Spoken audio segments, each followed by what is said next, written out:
Warner. Nou Donkerster, wat ek hier in my hand het, is om verskeie redes 'n besonder doeltreffende boek vir hoërskoolleerders, veral graad 8 tot 11. Dit is in wese 'n liefdesverhaal, maar sonder enige hyg. En dit bevat baie aksie, wat maak dat beide seuns en meisies daarby aanklank sal vind.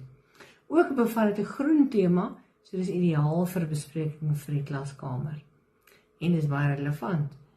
Dit takel onderwerpe soos cyberboelery, afpersing, cybersekuriteit en die druk van sosiale media.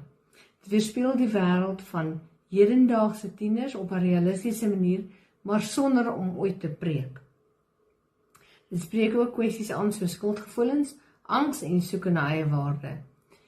Die speurverhaal, asook die element van misterie, maak dat die tempo hoog is.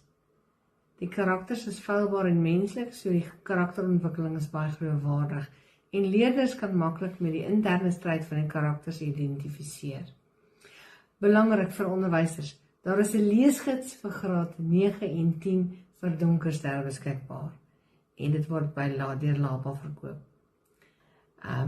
Meer inligting is ook op Amazon beskikbaar.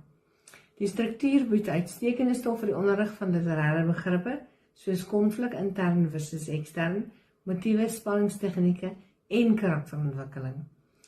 Dit bevorder etiese en kritiese denke. Dan, die boek was 'n naaswenner in die LAPA jeugroman kompetisie.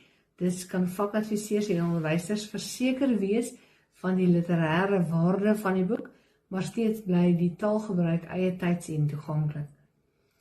Die verhaal behandel belangrike temas soos identiteit, moed, verlies, vriendskap, vergifnis en die gevolge van keuses. En hierdie is als baie belangrik en relevant vir tieners. Dit bevorder dus kritiese denke en dit ondersteun die KBO 4 doelwitte.